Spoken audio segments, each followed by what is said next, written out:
Harry and Meghan have quite literally created an even more of a bigger bubble to do with those children, to do with the surrogacy rumors, to do with, you know, how old they are, where they are, and things like that, because they're constantly playing games. They have used the children to weaponize them against the royal family. The royal family would not be coming to Harry's rescue.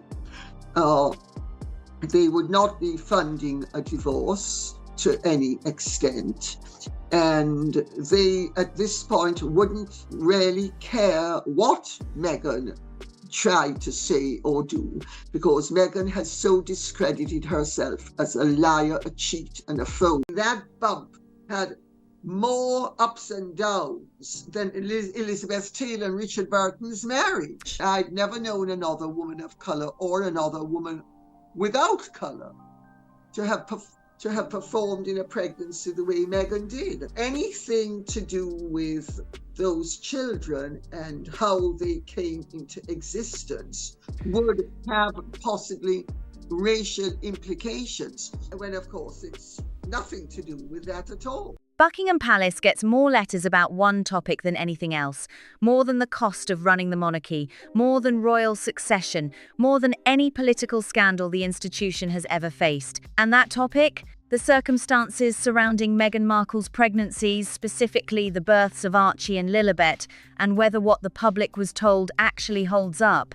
This is not some fringe obsession. This is not a small group of skeptics shouting into the void. This is an organized, sustained, passionate wave of public concern that has been building for years, with zero meaningful response from the palace.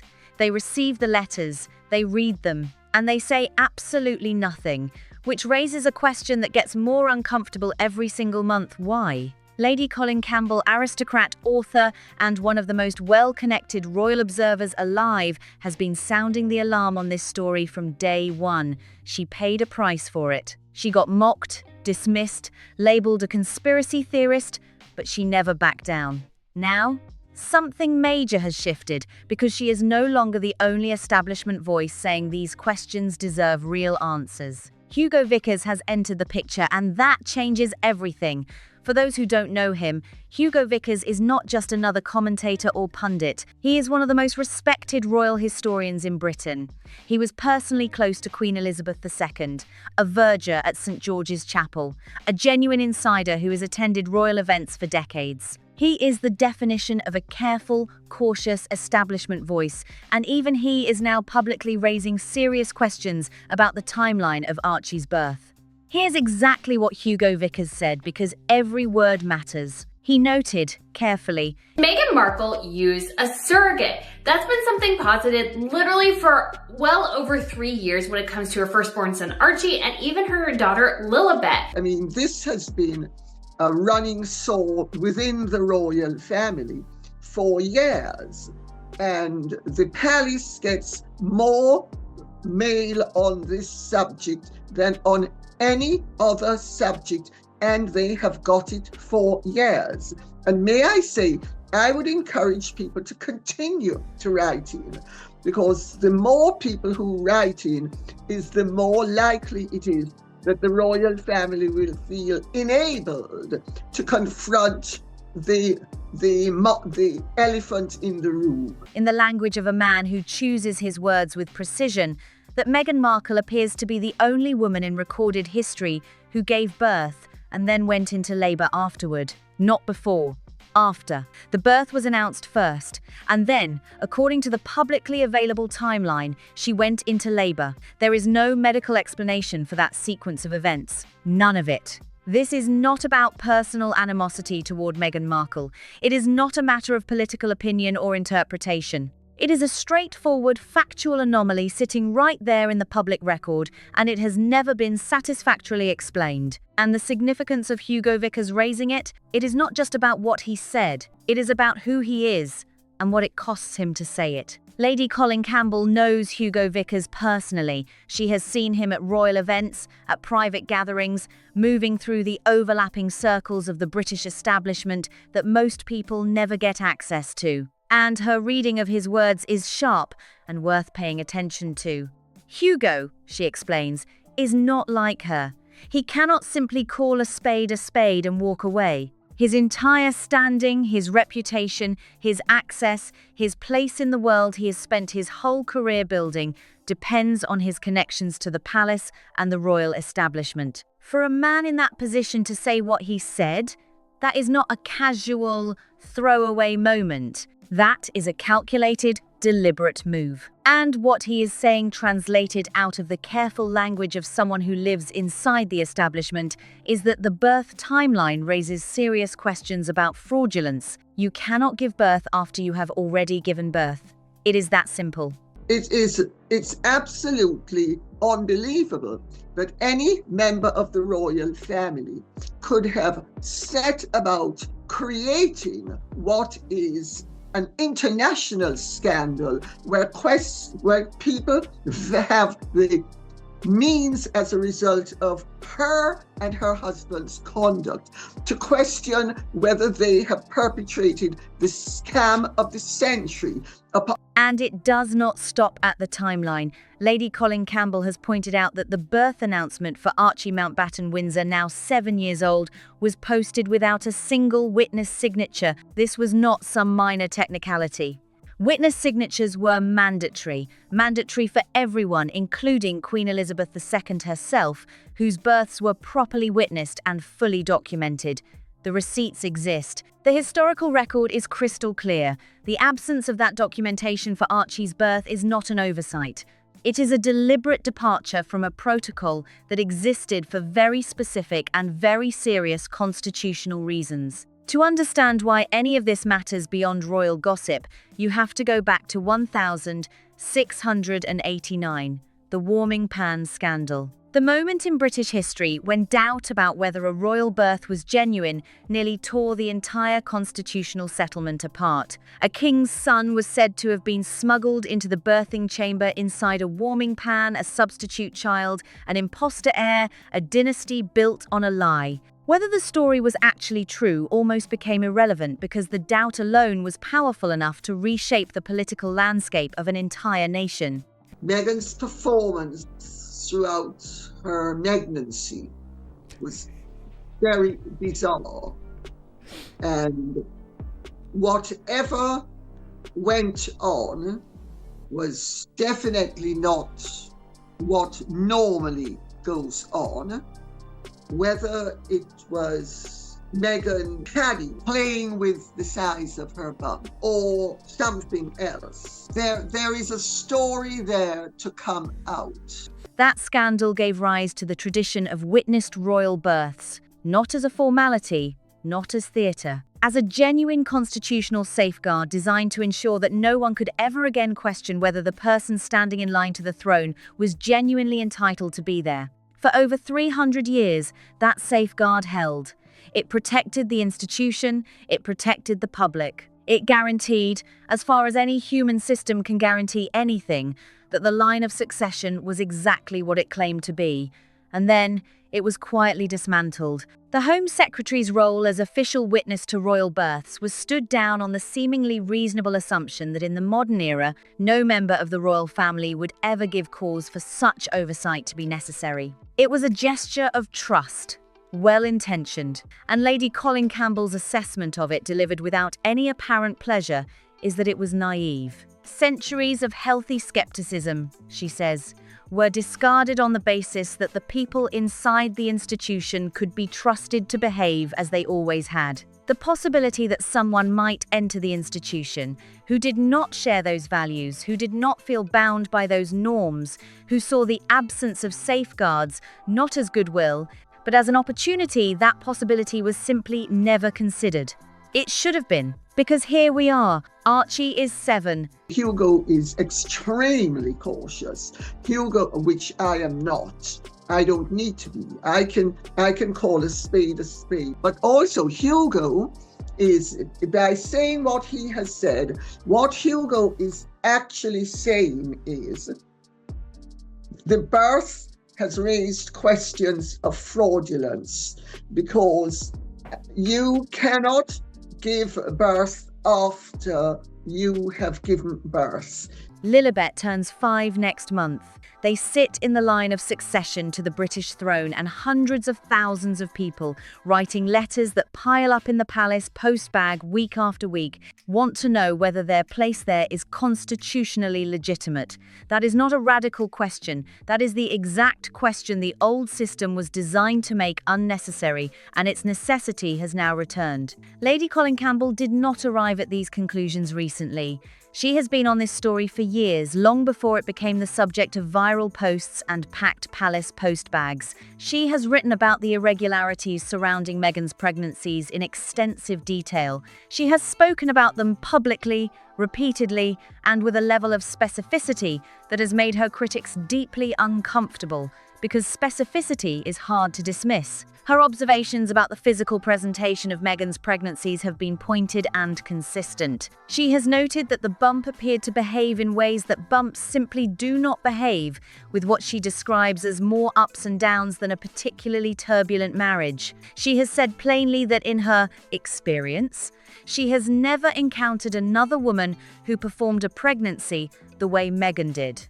And she has been equally plain that whatever went on, it was not what normally goes on. Whether that means padding or something far more significant, Lady Campbell has always been careful to separate what she knows from what she suspects, never conflating the two. She has also made a broader constitutional argument that deserves to be taken seriously entirely on its own terms, separate from any specific factual claim. Her position is this. Many people even wonder, are their children even real? Meghan's behavior has been such that she has put the royal family in a no-win situation. But she's very adept at putting people into no-win situations.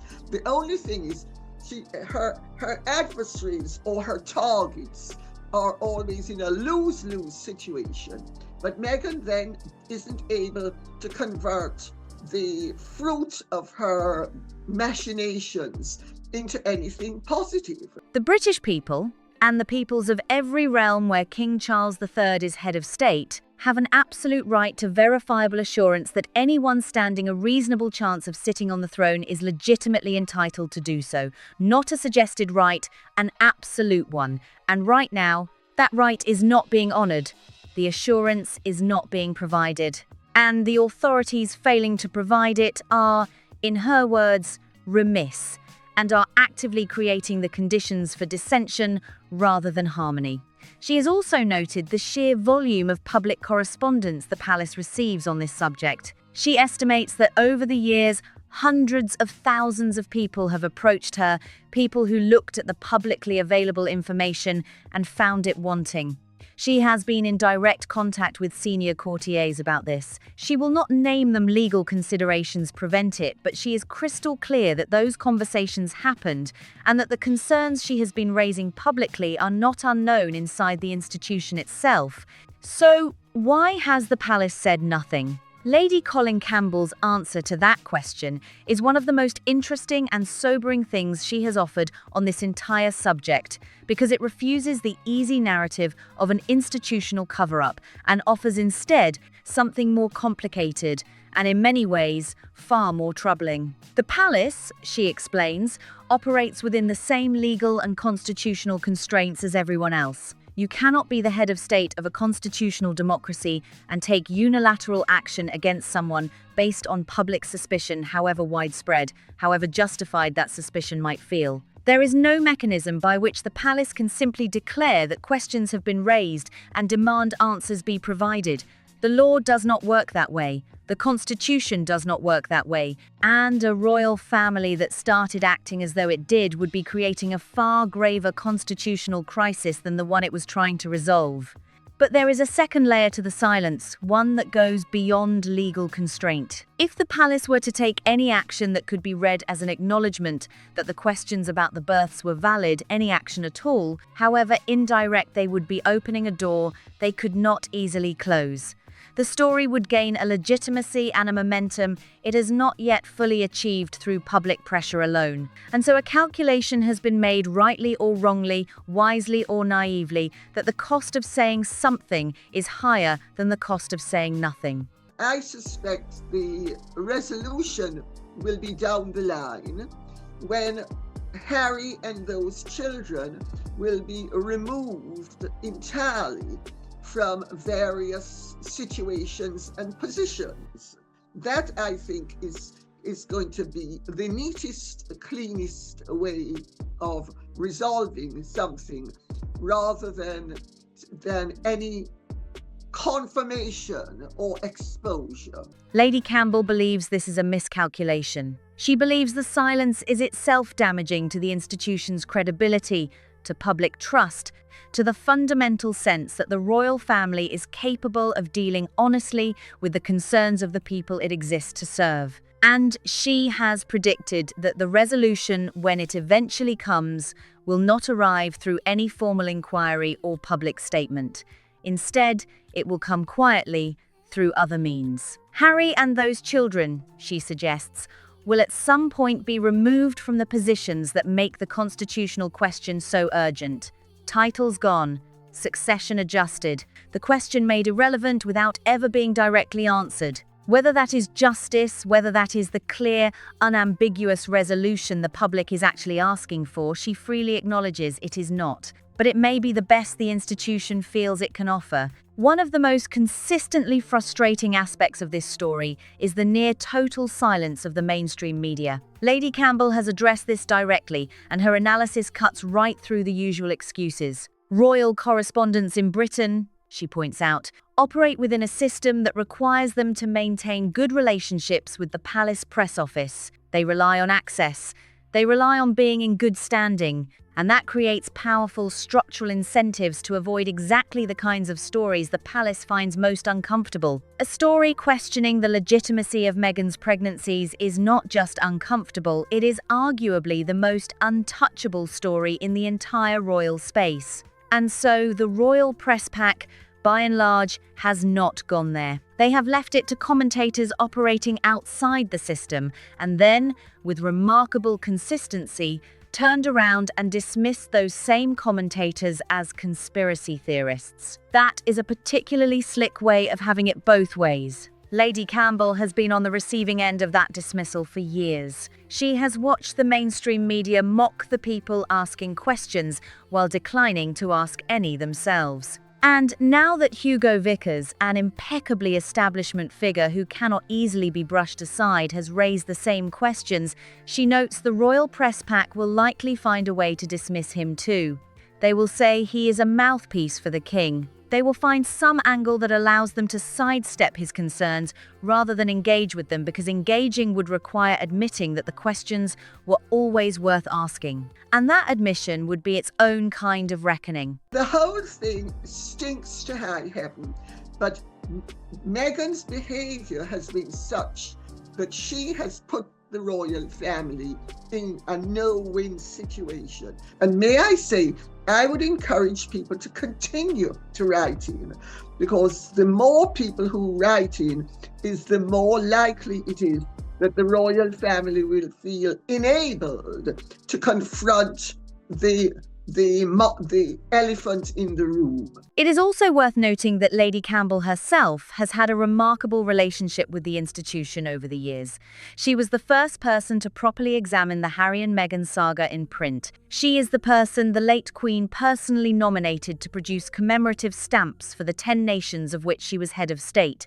This is not someone who exists on the margins of royal life, and yet the press continues to treat her as though she does, because the alternative, taking her seriously, would require them to ask questions they have clearly decided not to ask. The cost of this media silence is real and measurable. It has created a vacuum where the public, left without credible mainstream coverage, has gone looking for information elsewhere. It has allowed the story to grow in ways that honest, rigorous journalism might have better managed, and it has left a large portion of the British and Commonwealth public feeling that the press, just like the palace, is not quite telling them everything it knows. That feeling of institutional opacity, multiplied across the palace, the media, and the political establishment, is corrosive. And Lady Campbell has said so plainly. Strip away the constitutional language, the historical precedents, the legal complexities, and this story is, at its core, about character, about who Meghan Markle is, what she has been prepared to do, and what the consequences of those choices have been for the people and institutions around her. Lady Campbell has described the conduct surrounding these births as behavior more reminiscent of a hustling operator than a woman of good and regal repute. She has described it as taking the mickey, a sustained, deliberate exploitation of the good faith of institutions that trusted her. And she has made the point, with characteristic force, that this pattern is not unique to the birth questions. It is the same pattern Lady Campbell identifies across Meghan's life. There are always casualties: the father, the old friends, the first husband, the palace staff who came and went in extraordinary numbers, the business ventures that launched with fanfare and quietly disappeared. Her observation is sharp and consistent. Meghan does the damage but cannot seem to collect the reward. She upends everything without being able to build anything lasting in the wreckage. And what is perhaps most illuminating about that pattern in the context of the birth questions is this: if the conduct was as irregular as the evidence suggests, Prince William doubles down. According to multiple sources, it's now a matter of when, not if, he strips Prince Harry and Meghan Markle of their royal title. Hugo and I have many connections in common. And I mean, this has been a running sore within the royal family for years. And the mere fact that Hugo is confirming it shows how very close to bursting point that overblown balloon is. what was the plan? What did any of it actually achieve? Not royal acceptance. That evaporated faster than anyone anticipated. Not public sympathy that has largely turned hard. Not a sustainable career. The brand ventures have stumbled, the projects stalled, and the promises made to audiences and business partners alike have not materialized into anything resembling the empire that was projected. Not a quiet life, because the scrutiny has not faded. It has intensified with every passing year, with every fresh inconsistency that surfaces and refuses to be buried. Whatever calculation was made at the beginning of all this, whatever risk was judged acceptable, the outcome has been a story that will not die, a public that will not be satisfied, and an institution quietly working out how to resolve a problem it never expected to face and was never designed to handle. And Harry sits right in the middle of all of it, 41 years old, in California, increasingly isolated from the institution that made him and defined him. A man shaped entirely by the world he left, who carries it in his bones even as he claims to have walked away. He did not ask to be at the center of questions about whether his children's births were genuine, but he is, because of decisions he made, and decisions made around him, by someone whose conduct Lady Campbell has described as potentially the greatest deception ever perpetrated upon the British royal family and the peoples of its realms. What makes Harry's position particularly painful is that there is no clean exit available to him. None. If he stays where he is, the questions follow him. Every interview, every public appearance drags the unresolved questions back into the light. There is no version of staying that makes the story disappear. And the life he has built in California, the podcasts, the Netflix deals, the speaking engagements, the carefully curated public image of a man who walked away from privilege on principle, all of it exists in the shadow of questions he has never addressed and shows no signs of being willing to address. If the marriage were to unravel and credible, serious commentary increasingly suggests the couple's goals have quietly but significantly diverged, that what once looked like a unified front has developed fault lines that are becoming harder to paper over. The situation would not simplify. William is planning to act very decisively when he becomes king to take away the titles, the HRHs, once and for all from all non-working royals, which will have the silver lining for him of removing them from Harry and Meghan. It would explode. Any legal proceedings in California, any formal dissolution of the Sussex partnership would drag the birth questions into a completely different and far less manageable arena. Lawyers, depositions, public filings, court documents that become part of the permanent record. The machinery of Californian family law operates with a thoroughness and a transparency that the carefully managed world of royal communications is entirely unprepared for. Every uncomfortable detail that has so far been contained within the relatively controlled world of royal commentary would suddenly be subject to the unforgiving scrutiny of an American courtroom, and American courtrooms do not do. Discretion. Harry is not just geographically trapped thousands of miles from the family and the institution that might, in a different set of circumstances, offer him some kind of structured path forward. He is trapped by the accumulated weight of choices that cannot be undone, by a narrative that has hardened around him, and by the dawning reality that the story he signed up for and the story he is actually living have turned out to be very different things. The man who left to find freedom has discovered that freedom, when built on an unstable foundation, has a way of becoming its own kind of prison. It is worth considering, too,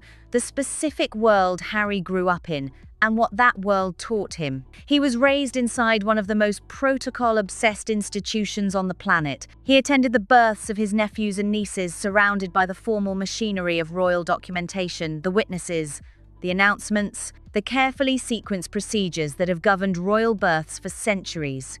He knows, at a bone-deep level, what proper royal birth protocol looks like, which means he also knows, at that same bone-deep level, what a departure from that protocol looks like. Whether he has allowed himself to fully reckon with the implications of what the questions about his children's births actually suggest, that is something only he can answer honestly. But the idea that he is sitting in Montecito in genuine, undisturbed ignorance of the storm that has been building around him does not hold up to serious scrutiny. Now let us talk about the media, because the role the mainstream press has played in this story deserves its own examination, separate from the palace's silence and separate from Harry's trapped position. The British Royal Press Corps is one of the most experienced and well-resourced specialist beats in journalism. These are not inexperienced reporters stumbling across complicated material.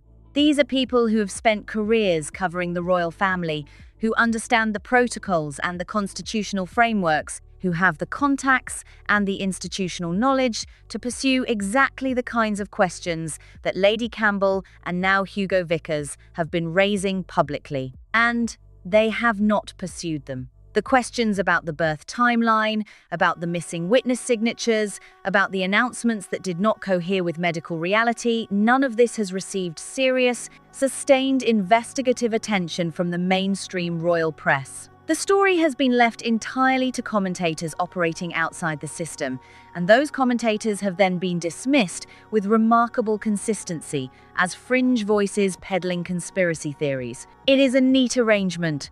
The press declines to investigate, then uses the absence of mainstream investigation as evidence that there is nothing worth investigating. The logic feeds itself. What drives that arrangement is not complicated, even if it is rarely stated plainly. Royal correspondents depend on access. Their careers are built on relationships with the palace press office, on being in good standing with the institution, on receiving the briefings and the invitations, and the small gestures of institutional goodwill that allow them to do their jobs. A journalist who aggressively pursues a story the palace finds maximally uncomfortable is a journalist who finds those relationships cooling, those invitations drying up, that access quietly withdrawn. The incentive structure does not reward courage, it rewards discretion. And the result is a press corps that has, on this particular story, chosen discretion so completely that it has effectively abdicated its function as a check on institutional power. Hugo Vickers changing the dynamic matters precisely because he exists outside that incentive structure in a way that most royal commentators do not.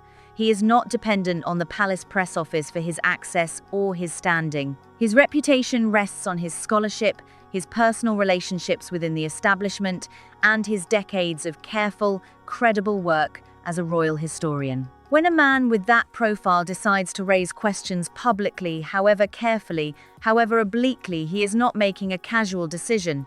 He is making a calculated one. And the calculation he has made is that the questions are serious enough and the anomalies significant enough that staying silent is no longer the right call. That is not a small thing. Lady Campbell has watched this shift with something that looks less like triumph and more like grim vindication. She has been on this story for years, weathering the mockery and the dismissals and the conspiracy theorist label, maintaining her position with a consistency that her critics have found alternately baffling and infuriating. And her response to Vickers entering the conversation is not to crow about being right.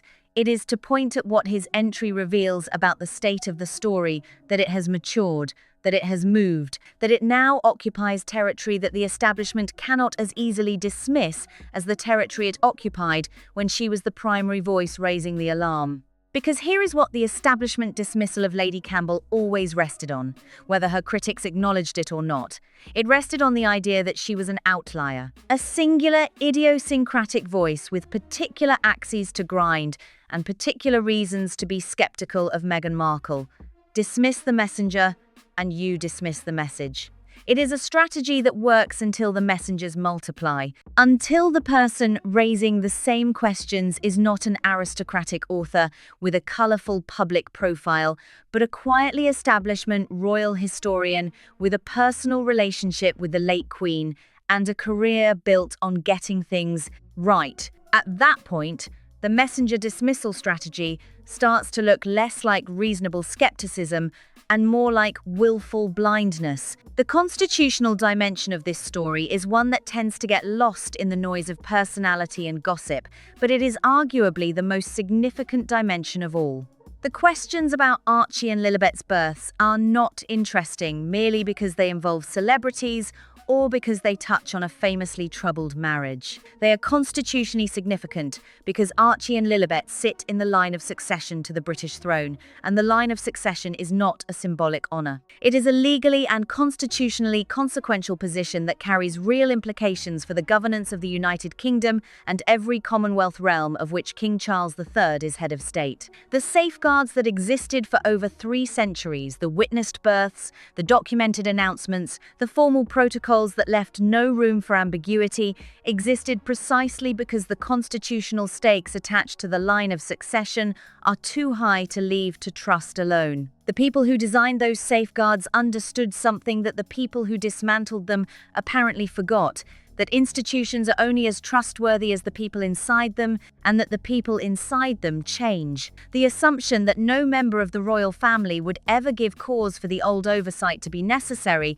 was not a judgment based on evidence, it was a gesture of optimism. And optimism, however well-intentioned, is not a constitutional safeguard. The warming pan scandal of 1689, the episode that gave rise to those safeguards in the first place, is worth returning to here, not as ancient history but as a living lesson in what happens when doubt about royal births goes unresolved. The doubt was destabilizing not because it was definitively proven to be true, but because it could not be definitively proven to be false. The absence of clear, documented, witnessed evidence created a space in which suspicion could take root and grow it did, reshaping the political landscape of an entire nation and leaving scars that took generations to heal.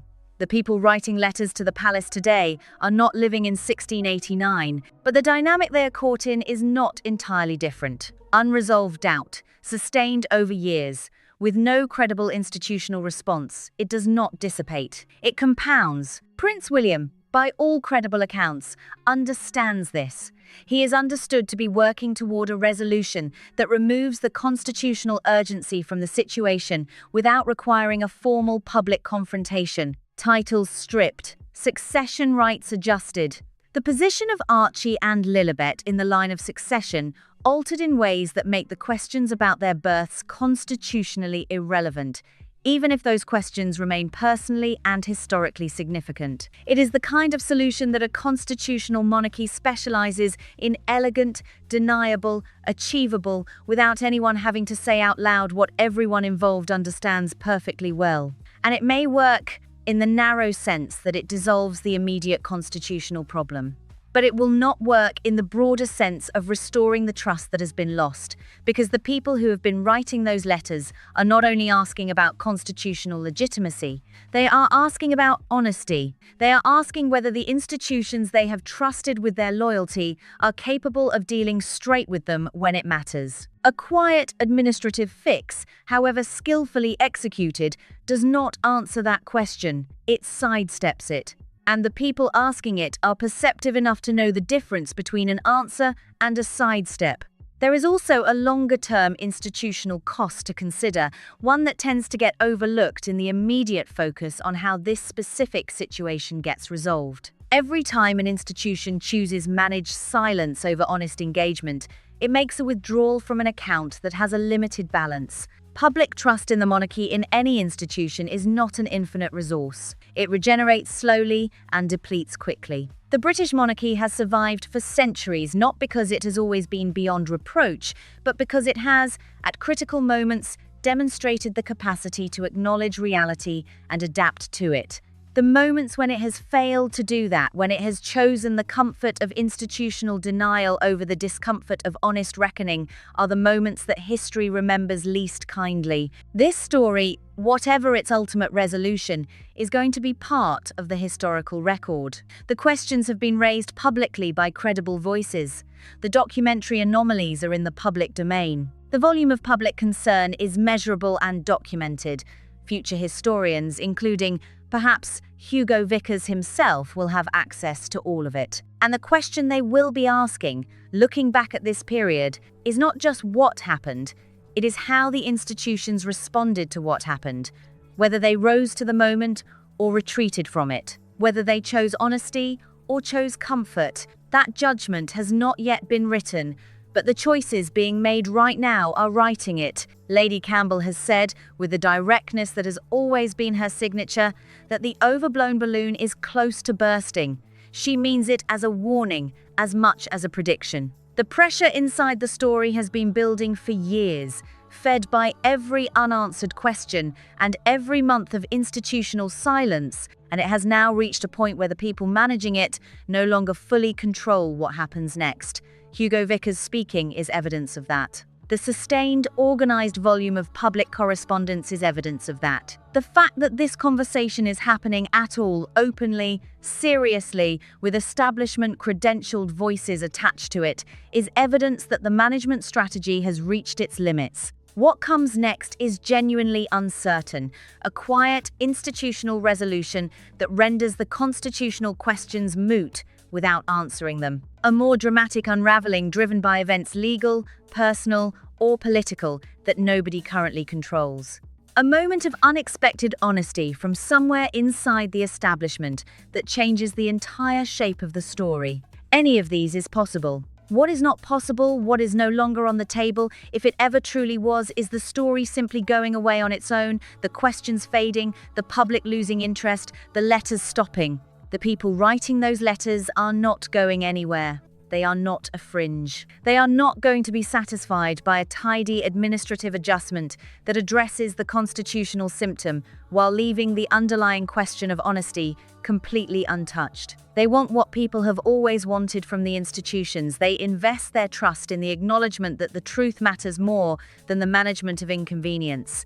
That is not too much to ask. It is, in fact, the bare foundation on which any lasting institutional trust is built. And right now, that foundation is cracking. So here is the question worth sitting with as this story continues to unfold. Not the constitutional question, important as that is. Not the question of what William will do or what the palace will decide or how the Sussex situation ultimately resolves itself. The deeper question, the one that cuts to the heart of what kind of relationship you have with the institutions that govern your life and claim your loyalty. When power chooses silence over honesty, when institutions decide that managing discomfort is more important than telling the truth, when the clean resolution and the honest resolution are two completely different things, which one are you willing to accept?